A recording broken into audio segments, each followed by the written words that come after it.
الرجیم بسم اللہ الرحمن الرحیم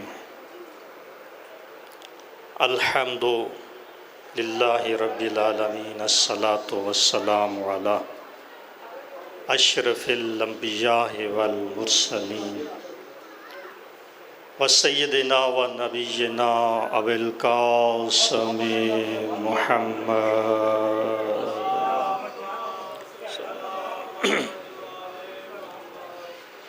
وآلہ الطیبین الطاہرین المعصومین ولعنۃ اللہ علی اعدائہم ملعونین اجمعین اما بعد فقد قال اللہ تبارک و تعالی فی کتابہ المجید و فرقانہ الحمید وقولہ الحق بسم اللہ الرحمن الرحیم یا ایہا الذین آمنوا اتقوا اللہ وَكُونُوا مَعَ الصَّادِقِينَ رَبِّ اشْرَحْ لِي صَدْرِي وَيَسِّرْ لِي أَمْرِي وَاحْلُلْ عُقْدَةً مِّن لِّسَانِي يَفْقَهُوا قَوْلِي الَّذِينَ أَذْهَبَ اللَّهُ عَنْهُمُ الرِّجْسَ وَطَهِّرَهُمْ تَطْهِيرًا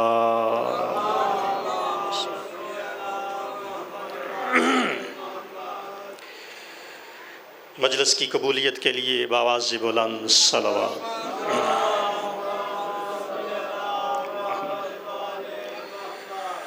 اپنے اپنے رزق میں اضافے کے لیے محمد و اہل بیت محمد کی ذات پہ بلند تر صلوات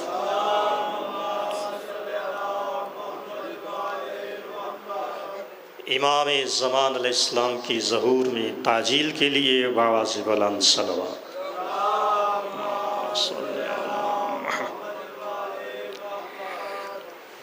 آباد و شاد رہیں حسین کا خالق زمانے میں آپ کو کسی کا محتاج نہ ہونے دے بس چند منٹ کی نوکری ہے آپ کے سامنے ایک حاضری کی خاطر آیا ہوں صبح سے تقریباً مجلس اعزا شروع ہے بہتر سے بہتر پڑھنے والے ذکر علی کرنے والے فضائل و مصائب بیان فرمانے والے پڑھ گئے ہیں ہماری زبانوں میں تو اتنی سخت نہیں کہ علی کے جیسا اتنا بڑا علی شہنشاہ ہے کوئی اس کا تذکرہ کر سکے جاگ رہے ہو صاحب ہماری زبانیں اس قابل نہیں کہ علی جیسے شہنشاہ کا تذکرہ کر سکے یہ تو اس کائنات کے مالک کی سب سے بڑی عطا ہے کہ ہماری ٹوٹے پوٹے لفظ مدحت اہل بیت میں وہ اپنی بارگاہ الہی میں قبول فرماتا ہے یہ سب سے بڑی اس کی عطا ہے عزیزان گرامی قدر ساری زندگی خالق کے سامنے سجدہ ریز ہو جاؤ ساری زندگی اللہ کے سامنے سربسجود ہو جاؤ کثرت سجدہ سے پیشانییں جل جائیں زخمی ہو جائیں اس بات کا تم شکر ادا نہیں کر سکتے کہ اللہ نے تجھے علی جیسا عادل امام عطا فرمایا اللہ اکبر یا رسول اللہ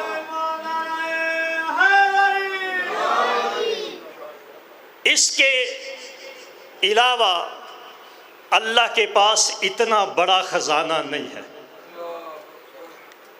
جو محبت علی ہے نا اللہ کے پاس سب سے بڑا اعزاز ہے ولایت علی ابن ابی طالب خوش نصیب ہو جن کے حصے میں محبت علی آئی ہے خدا اپنی کتاب میں ارشاد فرما رہا ہے ان اللہ لا یغفر ان یشرک بہ کہ اللہ ہرگز اس شخص کو معاف نہیں کرے گا اس کی مغفرت نہیں کرے گا جس نے اللہ کے ساتھ شرک کیا جاگ رہے ہو صاحب سر پہ بولنا آسان ہے اصل قصیدہ تو علی مولا کا قرآن ہے.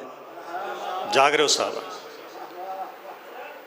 قرآن وہ زبان ہے جو اس منہ سے نکلی ہے کہ جو اللہ کی وحی کے بغیر کبھی بولتا ہی نہیں. یہ اس کا قصیدہ ہے. اصل میں قصیدہ قرآن ہی علی کو جچتا ہے. جاگ رہے ہو صاحبان؟ باقی تو اس کی تفسیریں ہیں. ان اللہ لا یغفر ان یشرک بہ، خدا ہرگز معاف نہیں کرے گا کس کو؟ جس نے شرک کیا. اس کے آگے بھی آئے تھے وَيَغْفِرُ مَا دُونَ ذَلِكَ لِمَن یشاء، اس کے علاوہ جو وہ چاہے گا وہ معاف کر دے گا. جاگ رہے ہو صحابہ؟ اس کے علاوہ جو وہ چاہے گا معاف کر دے گا. یہ شرک کیا ہے؟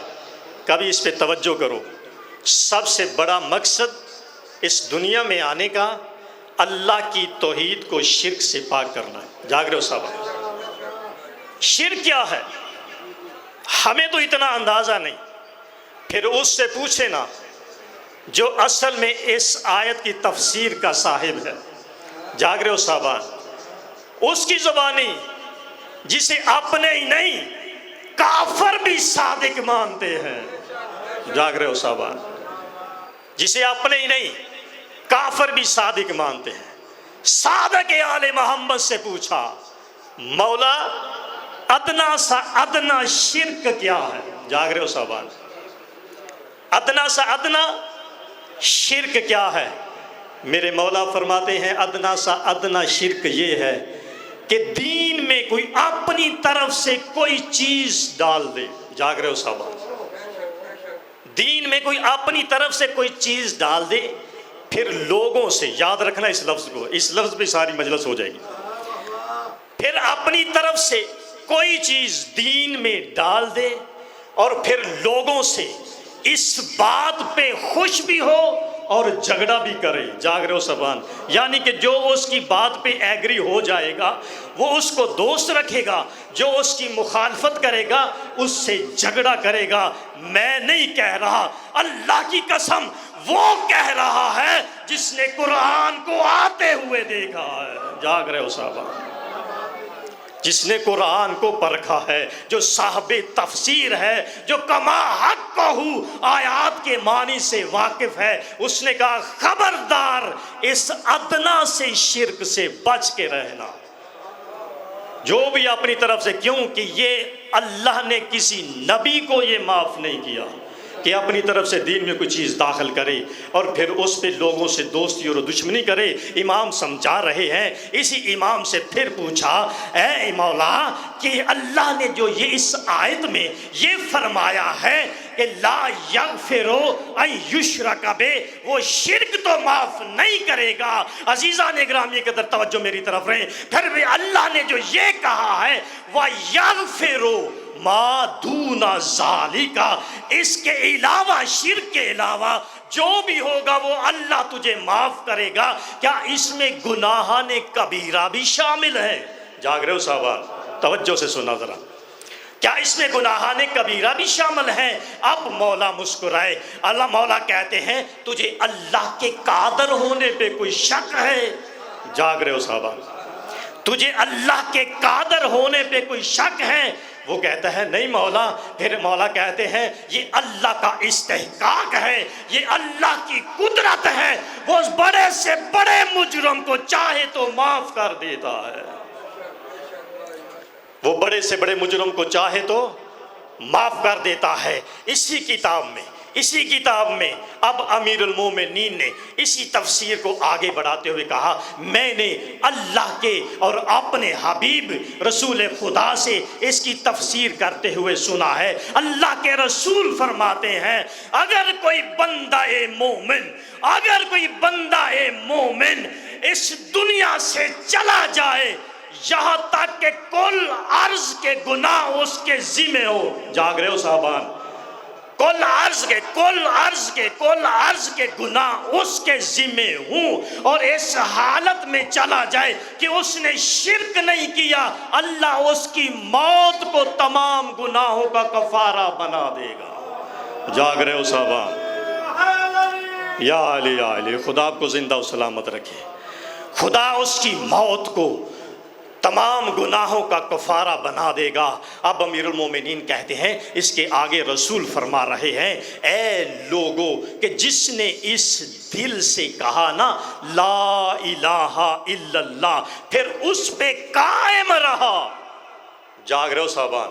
یہی تو بات ہے سمجھنے والی، کہ اس پہ پھر قائم رہا۔ لا الہ کا مطلب کیا ہے؟ کہ اللہ کے سوا کوئی معبود نہیں، اللہ چاہے جس کو منوائے۔ جاگ رہے ہو نا؟ وہ آدم والا قصہ تو آپ کے ذہن میں موجود ہے نا؟ ایک بڑے عابد نے کہا تھا میں اسے سجدہ نہیں کرتا، اس کی تمام عبادتوں کو ایک طرف رکھ کے اللہ نے کہا تھا تم لعنتی ہو الی یوم الدین، یوم الدین تک اللہ نے قانون بنا دیا، ہر وہ بات شرک ہے جو اس کے بنائے ہوئے پہ جگہ پہ کسی اور کو مان لیتا ہے۔ جاگ رہے ہو صاحبان؟ یا علی یا علی، بس چند منٹ کی ڈیوٹی رہ گئی ہے۔ اس کے بنائے ہوئے کے آگے کسی اور کو کھڑا کر دینا یہ بھی شرک، کیونکہ امام نے کہا تھا کہ کوئی دین میں اپنی طرف سے کوئی چیز داخل کرے یہ بھی اللہ کے ساتھ شرک کرنا ہے۔ تو جس کو اللہ نے امام بنایا ہو اس کی جگہ کسی اور کو امام سمجھنا یہ بھی اللہ کے ساتھ شرک کرنا ہے۔ جاگ رہے ہو صاحبان؟ اب اللہ کے رسول نے آگے چل کے کیا کہتے ہیں کہ جس نے دل سے لا الہ الا اللہ کہا اور آخر دم تک اس پہ قائم رہا، وہ بھی اللہ اس کو جنت میں داخل کر دے گا۔ اب اللہ کے رسول نے اس آیت کی تلاوت کی عزیز و دوستو، کس کی؟ ان اللہ لا یغفر، جاگ رہے ہو نا صاحبان؟ کہ اللہ نہیں معاف کرے گا جس نے اس کے ساتھ شرک کیا ہے۔ آگے رسول کہتے ہیں وَيَغْفِرُ مَا دُونَ ذَلِكَ یا علی انت وشیعتک ومحبیک، اللہ جس کو معاف کرے گا یا تیرے شیعہ ہوں گے یا تیرے محب ہوں گے۔ جاگ رہے ہو صاحبان؟ یا علی یا علی، خدا آپ کو زندہ و سلامت رکھے۔ بس چند منٹ کی ڈیوٹی۔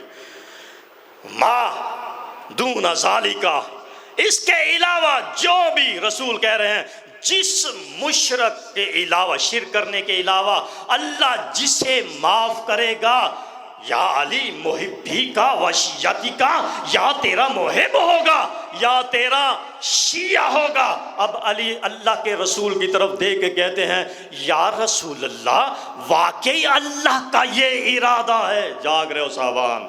یا علی کہتے ہیں اے رسول اللہ کیا اللہ نے کیا یہی ایسے ہی فرمایا ہے؟ اب اللہ کے رسول نے کہا یا علی مجھے اس کی قسم جس کے قبضہ قدرت میں محمد کی جان ہے۔ جاگ رہے ہو صاحبان؟ اللہ نے یہی کہا گا، اللہ جس کو نہیں معاف کرے گا وہ تیرا دشمن ہوگا، جسے گناہ کے ہوتے ہوئے بھی معاف کر دے گا وہ تیرا محب ہوگا۔ یا علی یا علی، خدا آپ کو زندہ و سلامت رکھے۔ عزیزان گرامی قدر، ابھی تفسیر یہاں ختم نہیں ہوئی، بس 1 منٹ کی تفسیر ابھی رہتی ہے۔ وہ کیا کہا؟ اللہ کے رسول کے یہاں تک کہہ گئے۔ اب اللہ کے رسول کا نام ہے محمد۔ پہلے محمد نے کہا کہ علی کی محبت کے علاوہ اللہ کسی کو معاف نہیں کرے گا۔ اب 5ویں محمد کہہ رہے ہیں یہ جو اللہ نے فرمایا ہے نا ان اللہ لا یغفر ان یشرک بہ، اس کا مطلب یہ ہے کہ جس کے دل میں میرے دادا علی کا بغض ہوگا اللہ اسے نہیں معاف کرے گا۔ اور اللہ نے یہ جو کہا ہے وَيَغْفِرُ مَا دُونَ ذَلِكَ، جس کو اللہ معاف کرے گا اس کے دل میں میرے دادا علی کی ولایت موجود ہوگی۔ جاگ رہے ہو صحابہ؟ یا علی یا علی، خدا آپ کو زندہ و سلامت رکھے۔ اسی لیے تو اللہ کے رسول نے کہا تھا یا علی تیری محبت گناہوں کو ایسے کھا جاتی ہے جیسے آگ لکڑی کو کھا جاتی ہے۔ جاگ رہے ہو صاحبان؟ بس میرا وقت تمام ہوا، آخری جملہ آپ کے سامنے پیش کر کے اجازت چاہتا ہوں۔ اللہ کے نبی کیا کہہ رہے ہیں؟ یا علی تیرا چاہنے والا ایسا ہوگا جس کے گناہوں کو آگ خشک لکڑی کی طرح کھا جاتی ہے۔ وہ اپنے مقدر پہ ناز کرو، کتنے بڑے مرتبے پہ اللہ نے تمہیں عطا، یہ اتنا بڑا مرتبہ اللہ نے تمہیں عطا کیا ہے، کیا وہ اس کے مطابق کیا کرنا چاہیے؟ تمہیں کیا کرنا چاہیے؟ کیا اس بات کا تا قیامت آپ کو سر سجدے میں رکھ کے شکر ادا نہیں کرنا چاہیے کہ علی نے تمہارے دل میں محبت علی کو رکھ کے تیرے گناہوں کو جلا دیا ہے؟ عزیزان گرامی قدر، معاشر کے میدان میں رسول کہہ رہے ہیں دو بندے ایسے ہوں گے جس کے پاس ایک نیکی ہوگی اور باقی گناہ ہوں گے، ایک ایسا بندہ ہوگا جس کے پاس ایک گناہ ہوگا اور باقی نیکی ہوں گی۔ حساب و کتاب لگا کے فرشتے ایک نیکی والے کو جہنم کی طرف لے کے جائیں گے اور ایک برائی والے کو جنت کی طرف لے کے جائیں گے۔ جب یہ سلسلہ ہونے لگا تھا، اب اللہ نے کہا اے فرشتوں ٹھہرو، ابھی ان کا حساب باقی ہے۔ جاگ رہے ہو صاحبان؟ ابھی ان کا حساب باقی ہے۔ یا اللہ تیرے قانون کے مطابق زیادہ نیکیوں والا تو جنت میں جائے گا، زیادہ بدیوں والا جہنم میں جائے گا۔ اب اللہ کہے گا او فرشتوں خبردار، پہلے اس کی نیکی تو دیکھو اور اس کا گناہ تو دیکھو۔ جاگ رہے ہو صاحبان؟ جب فرشتے دیکھیں گے تو کیا دیکھیں گے؟ جس کی ایک نیکی ہوگی اس میں محبت علی لکھا ہوگا اور جس کا ایک گناہ ہوگا اس میں بغض علی رکھا ہوگا۔ اب اللہ کہے گا فرشتوں اس کی محبت نے اس کے گناہ کو جلا دیا ہے اور اس کے بغض نے اس کی نیکیوں کو جلا دیا۔ یا علی یا علی، خدا آپ کو زندہ سلامت رکھے۔ اسی محبت علی کو بچانے کے لیے حسین کربلا آ گئے۔ سفر کا مہینہ، چہلم کی مجالس، بس دو جملے کہہ کے بھائی کو ٹائم دوں، وہ آخر پہ ذوالجناح برآمد کریں گے، زیادہ دیر نہ ہو جائے، اپنے وقت سے زیادہ نہیں پڑھنا چاہتا۔ عزادارو، شب جمعہ کو سب انبیاء میرے رسول کے پاس آتے ہیں، یا رسول اللہ تیرا شکریہ ادا کرنے کے لیے آئے ہیں، تو نے ہماری محنت کو بچا لیا۔ جب سب نبی آئیں گے نا، اب رسول کہیں گے تم میرا شکریہ ادا کرنے کے لیے آئے ہو، آؤ میں تجھے وہاں لے چلوں جس نے مجھے بچا لیا، جس نے میری محنت کو بچا لیا۔ تمام انبیاء کو رسول لے کے کربلا میں آئیں گے، حسین تیرا شکریہ، تو نے تمام انبیاء کی محنت کو بچا لیا ہے۔ اب حسین کہیں گے نانا، ہو میرا سونا نانا، آپ اور تمام نبی میرا شکریہ ادا کرنے کے لیے آئے، اب میں جا رہا ہوں۔ میرا نواز حسین تو کہاں جا رہا ہے؟ کہا میں شام جا رہا ہوں۔ میرا بیٹا شام کیا ہے؟ یا رسول اللہ ہے میرے نانا، میں نے دین کو بچایا، آپ میرا شکریہ ادا کرنے کے لیے آئے ہیں، جس نے مجھے بچایا میں اس کا شکریہ ادا کرنے کے لیے جا رہا ہوں۔ عزادارو، حسین مولا نے دین کو بچایا، جناب سیدہ نے حسین کو بچایا۔ دونوں کے بچانے میں فرق کیا ہے؟ جب حسین نے دین بچایا تو حسین کے ہاتھ کھلے تھے، جب سیدہ نے حسین کو بچایا تو دونوں پسے گردن تھے۔ عزادارو، جب حسین نے دین کو بچایا تو 9 گھنٹے میں بچایا، جب سیدہ زینب نے حسین کو بچایا تو 2.25 سال لگ گئے۔ جب سیدہ زینب آئی ہے نا رسول اللہ کے روضے پہ، کہا نانا تیرا سلام ہو، تیرے دین کو بچا کے لے آئی ہوں۔ عزادارو، جب بی بی پہنچی نا اپنے نانا کے مزار پہ، کہا نانا تیرے لیے ایک تیرے بیٹے کی نشانی لے کے آئی ہوں، وصول کرنا۔ ایک کرتا ایسا نکالا جس میں 1900 کتنے سوراخ تھے. کہا یار اے نانا یہ تیرے حسین کا چولا ہے، یہ تیرے حسین کا لباس ہے. جب قبر مبارک رسول پہ رکھا، رسول اللہ کی قبر پہ زلزلہ آ گیا. کہا یا رسول اللہ اے میرے نانا، یہ تو تیرے بیٹے حسین کا ہے، یہ دن کا وقت ہے نا، تو میں تجھے تیرے بیٹے کا یہ کرتا دکھایا ہے. یا رسول اللہ جب آدھی رات ہوگی اور زینب تجھے اپنا حال پیش کرے گی کہ کس طرح تیرے بیٹے کی لاش سے اور تیری امت نے اس کے بین کو اٹھایا. الا لعنت اللہ علی القوم الظالمین و سیاء